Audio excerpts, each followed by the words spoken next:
getting to the real issues that affect an ordinary individual in areas of leadership, governance, social, and economy. The truth, the lies, and politics.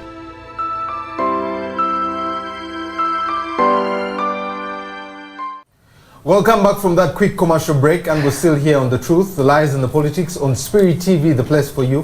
My name is Timothy Nyangweso, and in the studio I have General Kulaije, I have Ambassador Edith Grace Sempala, and I have Charles Rumshana. We're discussing everything DRC, and the messages are coming in thick and fast. You can be able to get to us on the numbers below your screen there, both on WhatsApp and text, but also you can go to our Facebook page and leave your comment there. Someone sends a comment through and says, when you look at our budget, you will see that defense has the hugest amount compared to agriculture, which is Uganda's export. My question to then General Felix Kulaije, who says his mind is changing mindsets in Operation Wealth Creations, and the group, don't they think it is the right time for the country to focus on agriculture and the economy rather than dropping troops in Somalia? Because Uganda's army to withdraw from Somalia is not a threat anymore.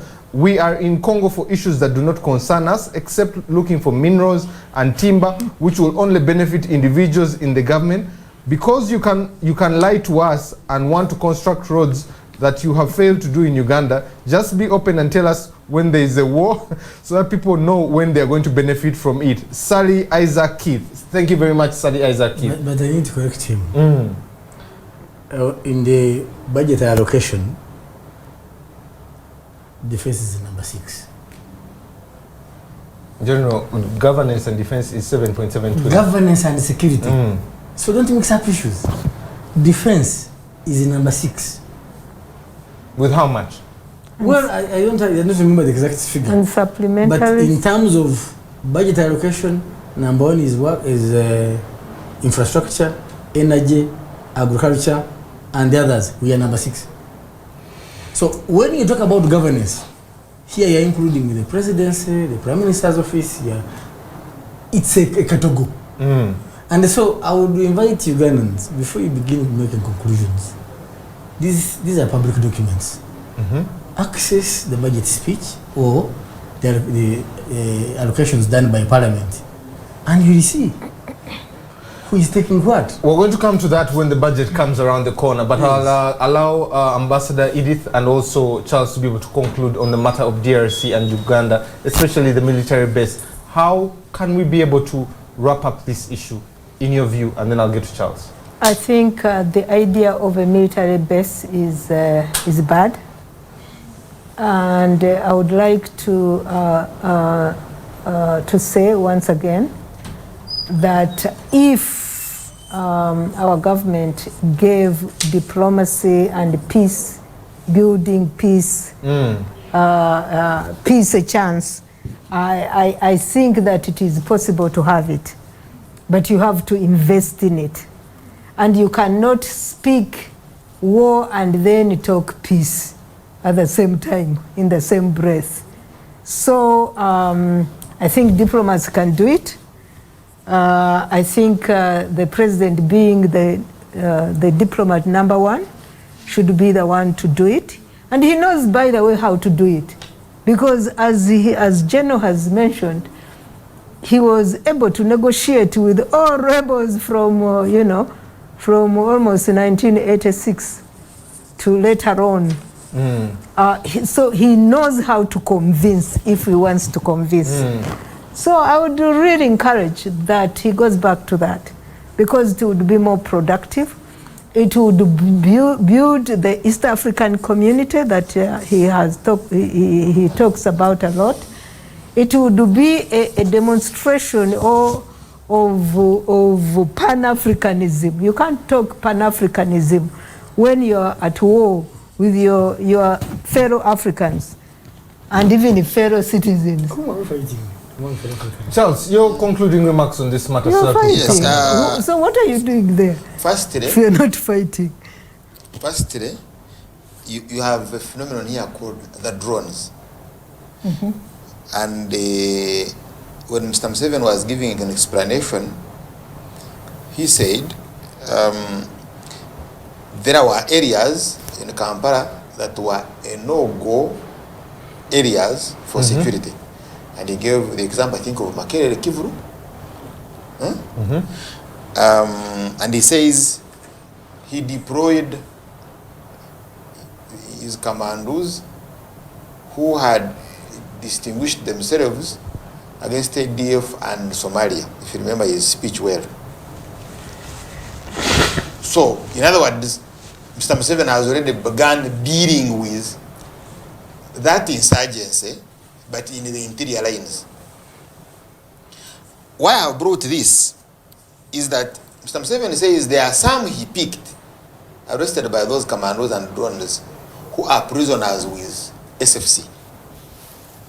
Not with Yabashaija in prisons, not the court-martial, Makindye, but they are with SFC. And there has been cry for accountability. Where you have them, why don't you bring them in lawful or gazetted prisoners? Now, I'm putting it to Mr. Felix Kureije. Let's have the color and the texture of these prisoners you have picked. Mukono, Nakasongora, Mpiji, Mutukura, I think, those areas of Mutukura, because these are their tactical bases, tactical zones where you picked these prisoners. Yes, you have them. Let's have their color and texture. And then we confirm they are indeed ADF. Because you have them. I want evidence. If you arrested the same para, the parents are there. Well, you see, this question of saying Somalis should go to Pakistan is not sustainable. You know, whoever opposes Mr. Museveni, either he will tribalize you or he will give you a religion. So you tell me about ADF, then I should think about Islam, I should think about, no. You have arrested them, you have arrested them, because I'm asking for it, I'm saying you have prisoners. You've picked them from Mukono, you've picked them from, actually Chaguran claims they are his supporters. If there are ADF, bring their names and we interrogate them. And now the second one, the strategy of entering into Congo. The army that Mr. Kureije has been a spokesperson for or with, I think that was Brigadier Karimbe, if you remember. That statement he gave that they were at war, attacks. They attacked the insurgents who had come across our border, if you remember it very well. In other words, we've engaged them. We fought them at the border. Now there is change of policy. Rather than battle them at the border, seal our border, and we leave it as a Congolese issue, you are now saying, yes, let me go and intervene in Congo because these guys will be using it as a base area to do interior operations. And I agree with you. But me as a citizen, and I'm inviting my other fellow citizens, let's prepare for the failure of this strategy. Because if it works, good news. Should it fail and they break through, what will happen? In any case, when they make the breakthrough and they are operating within Kampala, the drones pick us. The borders are being battered day in, day out. And finally, on the question of dialogue, Salva Kiir talked. Salva Kiir, you know, Mr. Museveni intervened in the South Sudan, up to as far as Bor, north of Juba. And initially they were very obstinate. I even remember the statement of Mr. Museveni in Angola that if Riek Machar should leave towns and go to the villages if he wants talks. You remember? But eventually, Salva Kiir has talked. If we were wiser, the talks of including Riek Machar as vice president should have been done before such a huge loss. But we are not wiser. And I don't expect some of these actors to be that elevated in their thought process, to be that very elevated. Yes, let's go at it. If it turns ugly, we will talk. And I can comfortably tell you, Museveni will be forced to talk.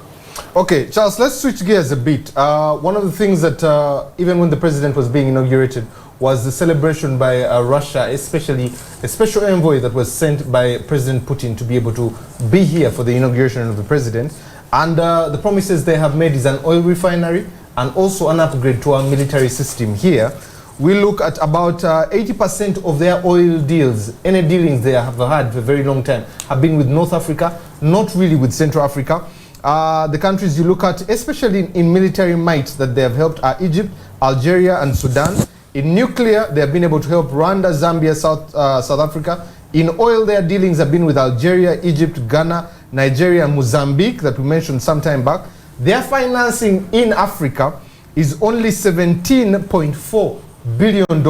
That's the whole of Africa. China is the biggest with 170 billion. The US comes in there with 39 billion.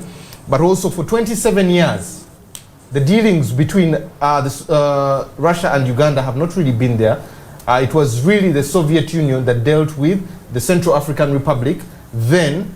But we also look at two fallings of one who declared himself emperor in Central African Republic and Gaddafi there. The question is, what is the interest of Russia in Uganda? Starting with you, Charles. What are they interested in, especially in Uganda? I have had the opportunity of following these actors, both underground and above ground. They are not limited to here. If you follow them closely, you will see them in Kenya. They are extremely very active in Central Africa. And to some extent in Libya.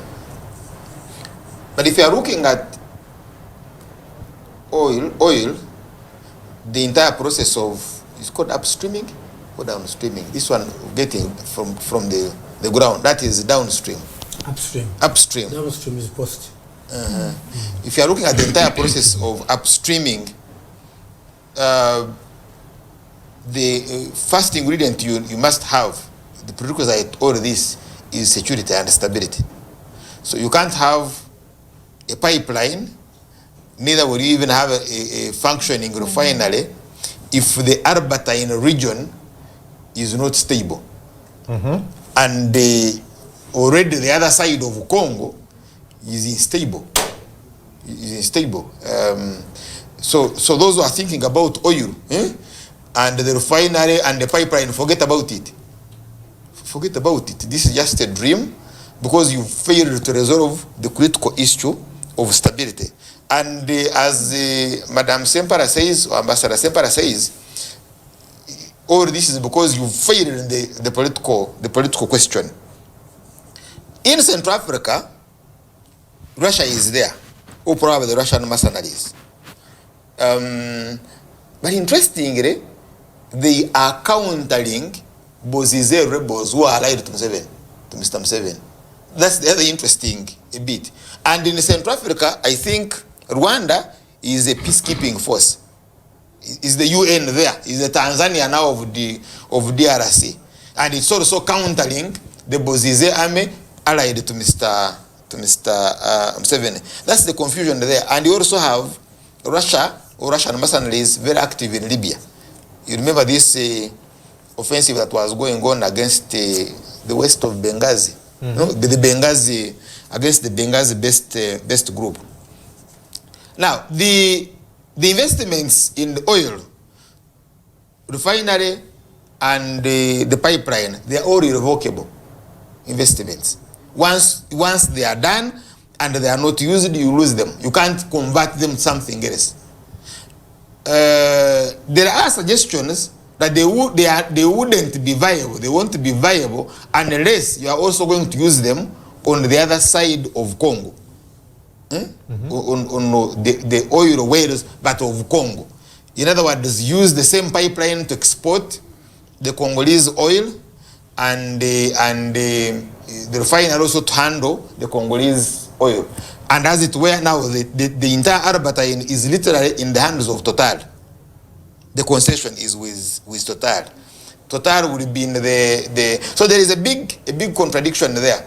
But as business people, of course they would come in. If you're asking for their interests, the theory I have is there are suggestions of constructing a pipeline to supply gas to Europe.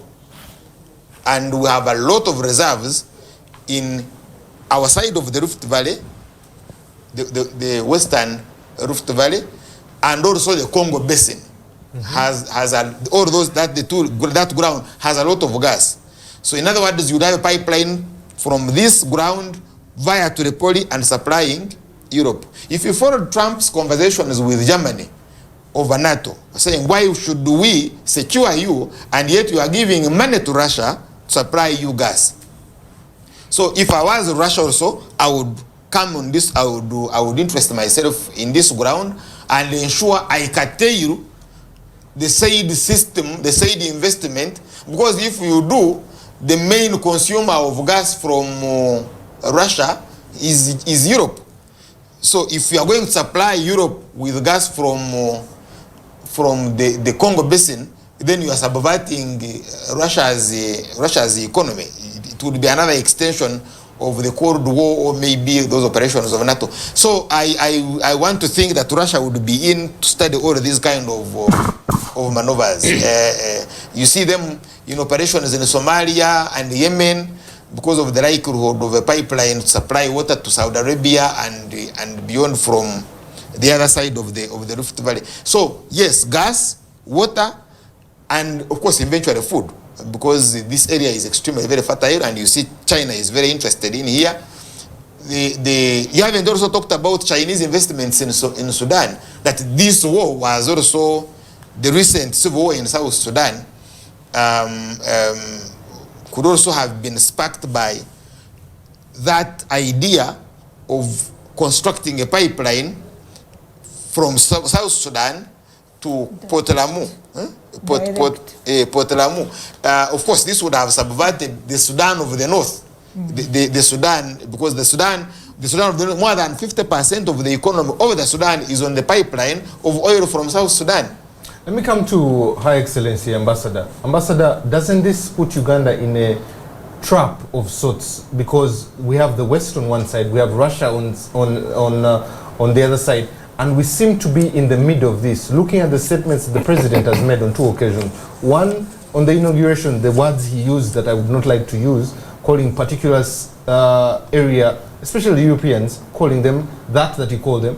And when you look at some of the interviews that he has had previously, referring to Europeans trying to infiltrate, dealing with African issues, especially Uganda. Doesn't this put Uganda in a very gray area, a trap of sorts between the West and Russia? And how can we get out of it? Yeah, it wouldn't necessarily be that. Because Uganda as a sovereign country should be able to have relations, good relations with all other countries, because we're in a global village. So really, it is natural that we have relations with other countries, but based on our own interests. Because all countries pursue their own interests. It's just a matter of the context of your interests. So obviously, you know, the Russia has been trying to come back after the split of the former Soviet Union. Yes. Where they lost a lot of relationship because they sponsored so many students, so many, you know, they had great relations with many developing countries, which obviously suffered because of the crumbling of the former Soviet Union. And Russia, which became the Security Council after the former Soviet Union, has been trying to see how they can come back. And unfortunately, we have allowed ourselves to be played like as if it was still a comeback of the Cold War. where you were either for the West or for the East. And our president has said that he was being asked, are you pro-East or pro-West? And he said, I'm pro-Uganda, which should be, you know. So but that's why he said he's pro his grandchildren. So I think, therefore, for me, my concern about the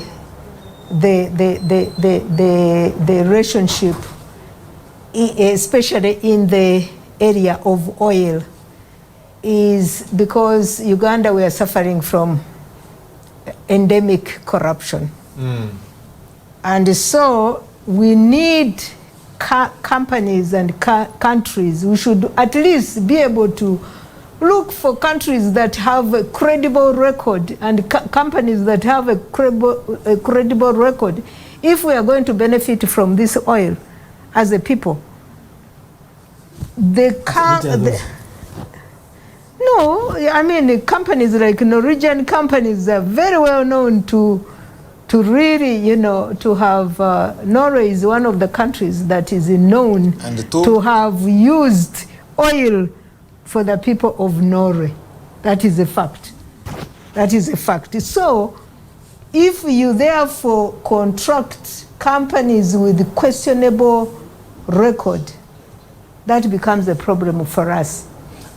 Ambassador, sticking with you, when you look at especially what you've talked about with oil there, and you also look at Russia, what would be their interest in Uganda? One, you talked about scholarships. 10 years into his presidency, when he was president the first time, Uganda was not one of the things that was on his radar. Why is he interested in it now, in this season? And one of the things that I'll be asking in general is especially the military wear that he's talking about, the oil that he's talking about, the scholarships. When you look at the population, especially in Russia, the older people are really old, and that's why the scholarships are many. About 17,000 African students are going there on scholarship. 40% of its population is really growing old, and they need Africa to be there. Why Uganda now? Why Uganda in almost his second, third term as president in Russia?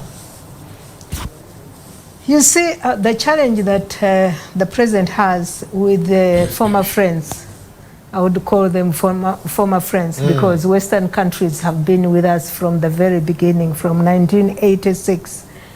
That is my experience. We had we have very good relationships that were tangible, that were helpful, you know, because we agreed at that time that democracy was important, that respect for human rights was important, that good governance was very important, that health services were very important.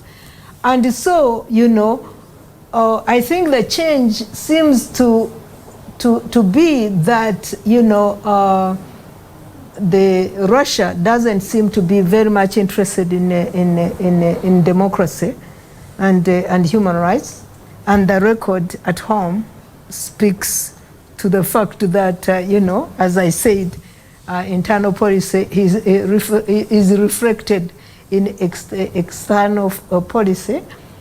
And so, you know, the ones who are questioning the issues of democracy, the issues of human rights, which we agreed on before we agreed, actually we agreed.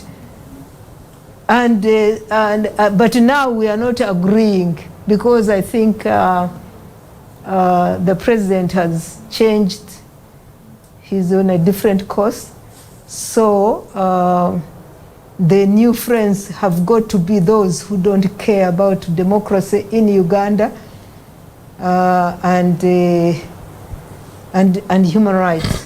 So that, for me, I think that explains why the newfound love with Russia and with China, and yeah, those. If you don't question, then you are a friend. If you question, then you become an imperialist. General, and then he starts, you know, invoking this Pan-Africanism. You cannot be a Pan-Africanist Who is killing your own people? Who is clobbering Dissent. dissent?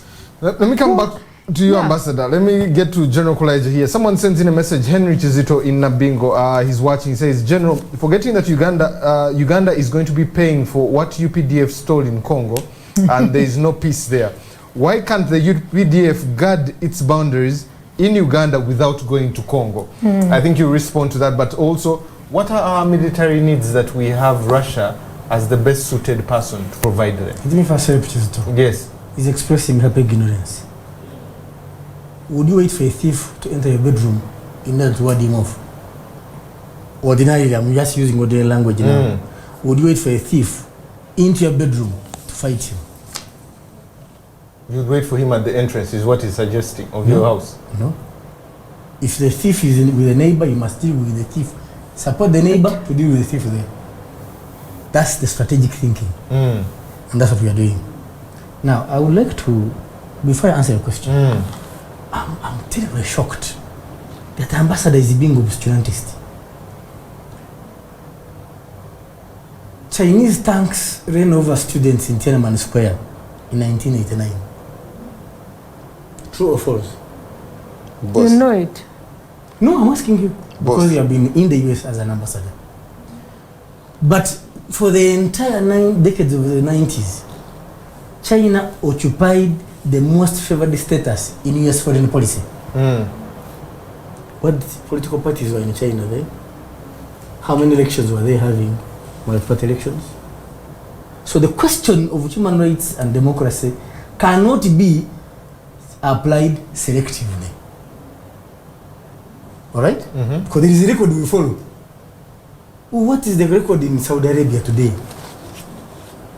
So let's be honest to Ugandans, okay?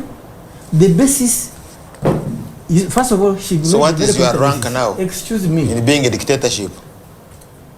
So does it justify At the it? level of China? Eh. Please, the point I'm making, I'm correcting the wrong impression you're giving the viewers. No, I'm not giving wrong impression. We can, I've asked you. Ask no, me those no, questions. no, General. Kindly, Madam Ambassador, I've Yes, asked you yes. the human rights record of these two countries that have been in very good relations with the United States of America. If you answer that question, I'll plead guilty. Can I also remind you, Madam, General, let me remind you that it is President Museveni who, when he addressed the first OAU meeting in Addis, castigated African leaders for keeping quiet when Uganda was being exterminated. Correct. Isn't it true? Correct. Yes. Yes. So, what changed then? Nothing has changed. But he's doing what the Here, what he's, was but he's, doing. but he's doing I've what asked a was question. happening at that I've asked time. a question based on what you said. If the basis is human rights and democracy, those two countries have enjoyed very good relations with the United States. Yeah, but you see, you don't do you don't. No, Mr. Omushana. No, I have my last statement was, let us not apply standards separate. No, yes, I want to agree with you. Yes. I want to agree with you. So that can't be the basis So of the why don't you let me agree with you? That No, for you, no, you have your time. No, for you do good. No, you have your time. For you operate to have good relations with America. Do what is right, Yes, not why don't necessarily you do what to is be in good right? relations with America. Yes. And you are a dictatorship. No, we are not. If we were a dictatorship, we would be having this conversation here. No. Of course. Why not? Even during the minister time, there were conversations. No. Gentlemen, let me have the general response and then I'll come She's to an you. adult, she knows. General, So- complete your So submission. my submission is So the standard. no. Please, the standard was applied. What are you? Now you are even diverting me. You are applying these things General, not uniformly. General is So constant the and question stable. of human rights cannot be the basis today of our relations. Our relations with the countries, like all other countries, I stated it correctly. Every country pursues her selfish interest in the international system, according to philosophers like Plato and others. In fact, if you don't, you are regarded as being unrealistic, as being irrational. So if you are giving good relations, I will reciprocate. If you are telling me, unless you do this, you must do the other, I go other way. The World Bank was lending China commercial loans. China agreed, but they were building capacity. Today, they are a question. They are an issue in Africa because they have the money to spend, the West doesn't. 3, and I want to ask you as a journalist, how is it when China comes in, when Russia has come, why are they coming? But the West has been exploiting Congolese resources since time immemorial. There are places in Congo, I've stated on this show, there are places in the Congo a black African cannot enter. India is here. So if Russia is coming offering us a refinery, we take it. I normally compare this region to an 18-year-old girl on the village. Every young man wants to be seen by her. The most important, that's why the Turks are here, the Indians are here, the Chinese are here, the Russians. Actually, the only education I need to get from ambassador is where Norwegian oil companies have gone outside Norway, because I've not heard them. That's what I learned from her. So the point I'm making, as Uganda, we must pursue our interests with those who are willing to cooperate with us. If you're not willing to cooperate with us, that's your own shawari. It's a free world. General, so what is the interest of dealing with questionable, with the companies that have a questionable record? What is your interest there? Total has and a questionable record? What is the interest? Total No, has a questionable record? the Russian. But Total, which is going to exploit that oil, he stated it correctly. The entire Battalion region is under Total.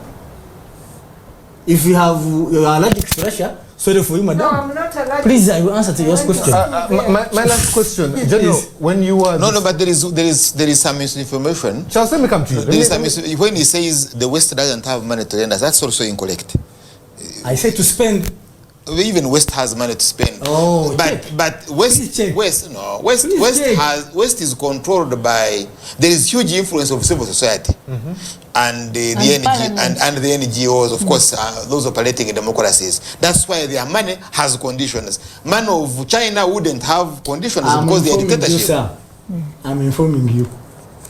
General, that America can't have money to lend us. Spend here. No, not spend here. Generally, the money they used to have in the 80s and 70s and 90s. But they are working on Northern Bypass. Who is constructing the Northern? It's European Union. General, let me come back to you. When you were the spokesperson of the army, especially when we were talking about the Su-30 there, when we spent $1.2 billion, you said we had foreign external aggression coming to the country. What did you mean then, and what is that external aggression that we're getting Russia here again? About these jet fighters? Yes. The jet fighters. I said the external threat.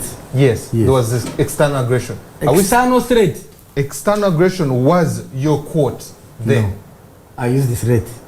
General, I can pull out your quote as the spokesperson when you said it was external aggression. And I said external threats.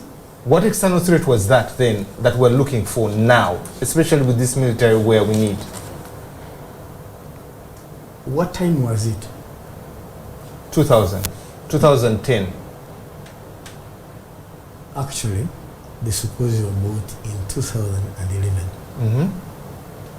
Number one. Number two, if you recall, it was 10, you're right, 2010. If you recall, that's when the Renaissance Dam was being started. And then there were threats of attacking that dam from one of the Nile Basin countries. I don't know whether you're aware of that. Now, Uganda was preparing to start the Jagal Dam. Remember? So, were we in the same boat with Ethiopia or not? We were in the same boat. So, what was the most wise thing to do? These were paid for by cash. Yes. I remember quoting the president. I'm asking you, what was the most wise thing to do there as Uganda?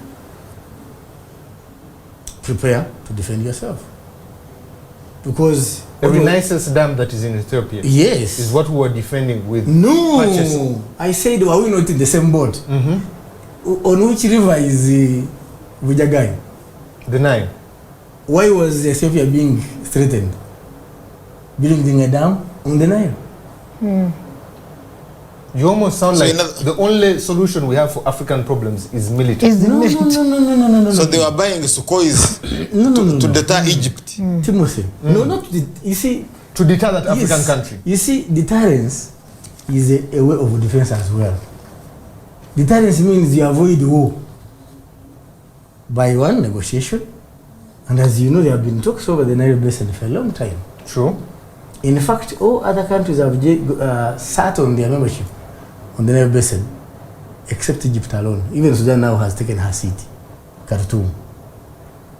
Now, if that's not a matter of concern, that for these years diplomacy is not delivering Egypt on the seat, then you prepare and they invent. And that's how countries are run. Charles, let me come to you. Bokassa was a leader in the Central African Republic. Gaddafi was a leader in Libya. One of their downfalls was especially Russia. When we look at it, Really? it was one of their downfalls was this, because Bokassa named himself emperor then, and that was an aggression. Then it was a Soviet Union in Central African Republic. Gaddafi and Bokassa, one of the reasons of their downfall was Russia.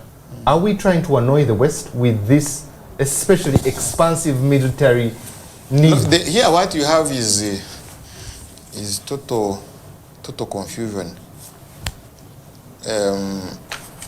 You know, someone who is selling the family land rights to a bar.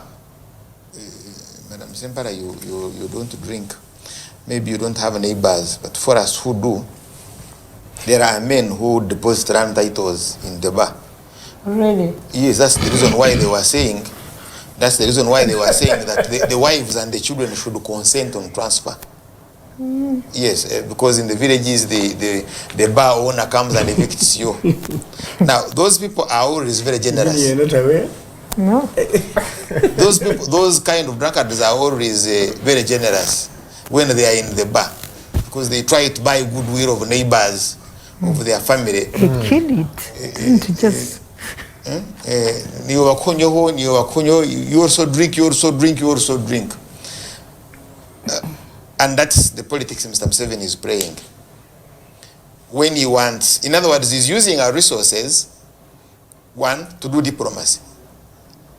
When he has a problem with Tanzania, he isolates Tanzania. And therefore, you will have Kenya to do the pipeline.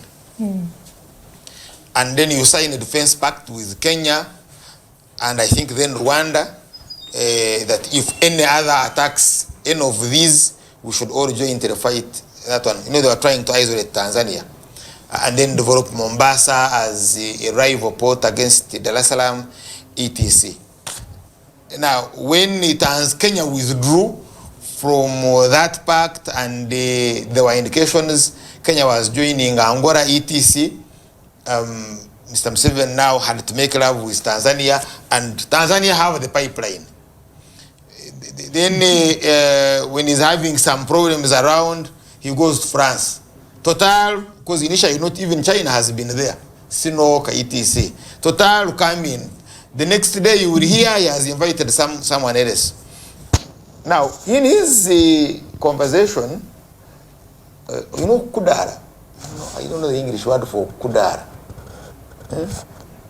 You come to church with your wife, say, I want to thank God. He's given me a lot of cows and has made you very poor. He's been very, you know, see, you could really for these people have come to worship God. So Mr. Museveni was doing a kudara before Ugandans whose vote he took by force. And he creates a very false narrative about the problem we have. One, the instability in Somalia, if you remember, in Libya, because he gives the foundation of the instability in Libya to the intervention of NATO. True, Gaddafi had problems with Europe, was under sanctions for a long time, and Gaddafi appeared to have reconciled with the West. But it was not until the uprising in Benghazi and his threat to use drones in Benghazi, the way Mr. Museveni is using drones here in Kampala, that the West had good opportunity to use that doctrine of the need to protect. Yes, and intervened, yes. Because Gaddafi threatened to kill civilians in Benghazi. Where they were justified or not is a different matter, but he gave them the opportunity. He was calling his own citizens cockroaches. I sympathize with Gaddafi. I was against NATO operations. But basically the foundation of the problem of Gaddafi, of the uprising of Gaddafi, was not NATO. How NATO intervened to resolve that problem could be a different issue, but was not, and they had their own interests. But Gaddafi failed to resolve his own internal problem. He failed. And as it were, by the way, do you know that Gaddafi proposed the dismembering Nigeria? Gaddafi was an intervention force in most of West African states. Now there is instability there, and in the question of Uganda, Mr. Museveni is trying to Islamize that problem. That's why he calls Somalis idiots, hoodlums, and telling the Africans in Somalia to go to Pakistan, as if Pakistan is the mother of Islam. But he said it. It was simple English. The people he's referring, the people who were actually leading Al-Shabaab were Pakistanis. And there are people he was telling to go back to Pakistan. Not the Africans in Somalia. He didn't say that. He no, but that's what I'm informing you. Let him go and attack Pakistan. Yes, it was Pakistanis. You know the program allows lies, so those are your lies. No. Those were. Did he say so? But when he said go back to Pakistan, you were Somalis from Pakistan. No, he's saying because they are Muslims. And true. Are you aware? Because they are Muslims. He said you call me pagans. You are Muslims, go to Pakistan, not Saudi Arabia, not to Iran, but you go to Pakistan. Because the people who are calling us kafiris were Pakistanis who are in Somalia. No, he didn't say Pakistanis who are calling us kafiri. I'm informing you. He said, but I listened that English and it was simple English. So is Islamizing the Ugandan question? Of course, you know, remember Naru of Amon Bazara, which allied with other groups, so that's why it's called the Allied Democratic Force. But the Islamized it.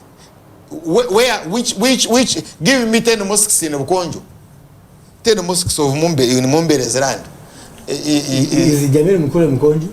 Is he Mkonjo? But he's not was it. Yeah, but Bazara was Mkonjo. Bazara was Mkonjo. Yes. Yes. But this was not allied with. Why don't you emphasize the Christianity in ADF? Because it is not there. But Bazara was. You killed Bazara in Kenya, didn't you? No. You killed Bazara in Kenya. I'm not Bazara. No. I'm not saying you are courageous. Okay. Bazara died in Kenya and was struck by lightning. Now so the problem with Romushana, he mixes facts with lies to pass his own thing. No, which thing? I'm telling you, Bazara was a Naru, and Bazara was a rebel. Bazara, yes, was a rebel with Naru. But what you emphasize in the Allied Democratic Forces is Islam, because that's the dominant ideology. But it's not even Islam, it's extremist ideology of Islam. What is extremism? Is it Museveni an extremist Christian? No. Who is sending away Somalis to Pakistan? That's extremism in Christianity. Okay. So by the way, even if it were, if I'm an extremist Christian, do you kill me for that? How does that become a threat to you? She's a born again and she's an extremist Jesus Christ. How does that become a threat to you that you begin to go shooting people around for that? So you see, the problem we have is that we give religious tones to political and economic problems. That the West will come and exploit you, like the way they do in Nigeria. Remember the Ogon land, where they killed Ken Sarawiwa against. Was he killed by Russians? No, he was killed by Nigeria, by Sana Abacha. I know it for a fact. But you see, if Ken Sarawiwa was a Muslim, it would have become religious extremism. What was the cause of the I'm Ogoni waiting people? for you to bring it to the Russians. What? The discussion. You see, Russia, Cuba have been here. They have been here against exploitation. Yes, and they have helped in the liberation of even Putin, by the way, was in Mozambique. We have issues with Western imperialism. There is no doubt about that. Of course, Mr. Museveni is one of their agents. But when they take him the wrong way, then he begins quarreling around in Kororo. So Russia, if Russia comes to do business here, let them come. I wouldn't see any problem with it. But Mr. Museveni wants to use this resource to purchase weapons. He has a land title. Every other bar he comes across, he's depositing a land title for the dam, for whatever, for guns, so what he's looking for from North Korea and Russia, of course, is military weaponry. Ambassador, let me come to you, and I want to switch it a bit. One of the lawyers in this country went to the East African Court to be able to present a border petition between Uganda and Rwanda, and this will be our last topic in the last few minutes. How do we solve this impasse? One, we have gone to all over. Both President Kagame and President Museveni flew to Kenya a few years ago to be able to seek President Uhuru to be able to sit them down together. President Uhuru returned the favor. President Kagame has moved to both Rwanda and Tanzania to find economic routes. We have been to Angola. We have had a handshake at the border. Is this impasse a national issue? Is it a personal issue? And how do we solve it?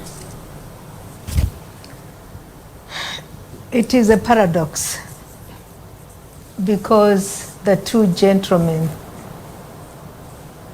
have been comrades. I don't know whether they still call themselves comrades.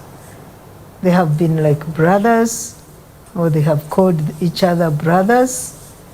They have been at each other's children's weddings. At least I know that President Kagame attended Muhoozi's wedding. So they have been so close, they seemed to be in one accord. So I think in order to resolve this issue, the root cause must be identified. Can diplomatic ties or diplomacy be able to solve it? It can resolve, but I think, there is a need for both gentlemen to realize that they need each other because they are naturally neighbors. And, the people of Rwanda and of Uganda have no problem. In fact, they have been severely affected by the closure of the border or the bad relations. It is like when the elephants fight, the grass suffers. The grass suffers. So I am yet to we used to have, I think, Claire Short, who used to do shuttle diplomacy between, I think the two of them. We need actually people they can both trust that there is goodwill, but I think both of them must realize that we need good relations, that military is not going to do it. I think it is a disservice to the people of the two countries that we have these bad relations. And as I have said, it would be disastrous for us to fight again, as we did in Chisangani. And there is no cause. I don't see any cause why they should be fighting. If they have disagreed, we need to find out, to understand what is the disagreement, what is the nature of that disagreement. To me, it looks like it is probably personal. Not national.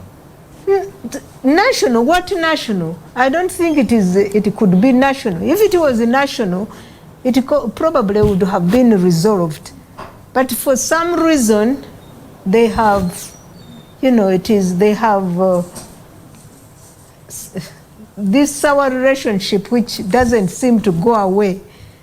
And it is not helpful, and it cannot be resolved once again. I would like to say that it cannot be resolved militarily. It needs to be resolved through diplomacy. General, let me come to you. When I look at the relationship between the two presidents, they both came from the bush. Both of them served here, especially President Kagame when he was here.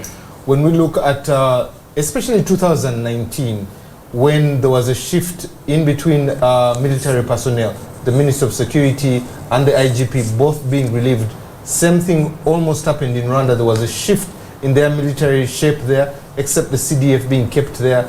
We have, especially this year, when the genocide was being celebrated and Kagame commemorated. And President Kagame makes a statement that whoever is planning to destabilize Rwanda is going to do it on their own. The president goes on to declare one of the commando units to become a brigade. Then are we really flexing our muscles for a military? Are we, because both of them are, I should say, military generals in their making. Is it a war that will solve this impasse for these two countries, especially being that we're just separated by a border, yet we're siblings? Please, I request first of all to correct some of the misstatements made, the wrong statements made by Mr. Rumushana. The president cannot tell Somalis to go to Pakistan. As you know, we even have Somalis that are very well placed in this country, in the business and otherwise. And our going to Somalia was not fight Somalis, was to help stabilize the country and the office of the African Union. But the people who were actually heading the Al-Shabaab were Pakistanis, who killed some, and the others were calling us kafiri. That's what I want to correct first. Number two, the president is a drunkard who is selling our family land. The role of the president, among others, is to defend the country. Foreign policy is his business, defense policy is his business. And if he thinks we need to build the capacity, he will definitely ally with friends, he will build the capacity, and he will engage those that are becoming adversary. And as she rightly put it, he's good at engaging.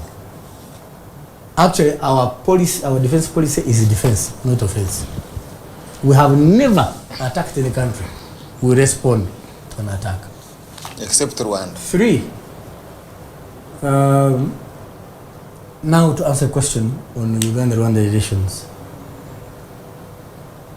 If President Museveni was a different person, normally when there is an action, there is a reciprocal action. But when Rwanda closed her border, we didn't close ours. Did we? No. Up to now, our side of the border is still open. So that's not a belligerent person. That's not a person who is interested in war. There were even very provocative statements from the other side. But still Uganda didn't respond. In fact, I remember the government spokesman made a statement and he brought him to order. He said if somebody has clothed himself in his bedroom, why are you disturbing him? It's none of your business. But the whole thing was that foreign relations is a matter of the presidency. So we have not closed our border and we shall not. 3, I remember in the house, many of my colleagues were saying, why doesn't our UPDF attack Rwanda? And we said, who will benefit from that war? Nobody stands to benefit, we all would lose. Ugandans would die, Rwandese would die. So there is no capability to there is no intention, as far as I know, from this side. Because we have enjoyed good trade relations between Ugandans and Rwandese. General, just give Charles 1 minute to be able to give me his context, especially on Rwanda. Okay, Mr.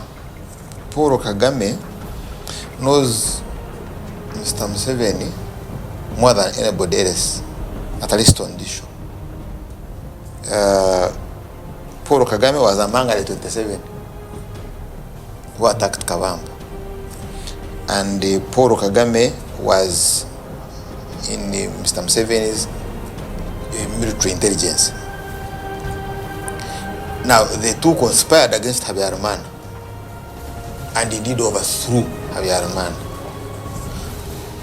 And I remember Habyarimana was invited as the chief guest to decorate Rwigema and the others here at Rubiri. And Mr. Museveni went to Rwanda and assured Habyarimana nobody would attack Rwanda from Uganda. And Mr. Kagame was a witness to all of this. So he knows Mr. Museveni in and out. And in your conclusion, Charles, and he has made it open that Mr. Museveni supports rebels bent on destabilizing Rwanda. Now, where we are, my assessment of the situation is there is when insurgency gets out of your hand, right? And I think the question is, for how long would Mr. Museveni restrain or control the insurgency against Kagame, more especially when his own force is over-infiltrated with Kawukuni? Because he even says his force has been compromised. It was infiltrated and compromised by Kawukuni. Now, such a force cannot contain a guerrilla against another country. So at some stage, Nyamasa will attack, and what we now need to discuss is whether Rwanda will also do hot pursuit. So for tonight, that has been the show. We have left that hanging there. I want to thank Brigadier General Felix Kulaije for coming through, Her Excellency Edith Grace Sempala for coming through, Charles Rumshana for coming through. God is and good. We can't end this show without saying a prayer to you and the people who are here. We thank you, God, for today, and we bless you. We thank you for the people that are on the show. We pray that everything that we have said will bear fruit and add value to the people that are out there. May God give us journey mercies as we go home, and God bless you even as you rest tonight. May this country that we have, and for God and my country, may God provide and protect it even as we see it to our children's children. May we live to testify of His goodness in the land of the living. God bless you. Have a fabulous night. Till next Wednesday. In Jesus' name, we have prayed. Amen.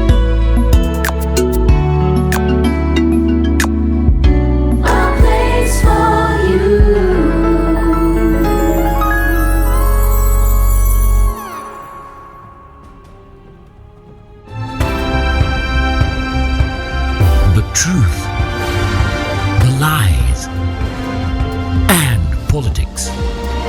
Informative, educative, and analytical. Getting to the real issues that affect an ordinary individual in areas of leadership, governance, social, and economy. The truth, the lies, and politics.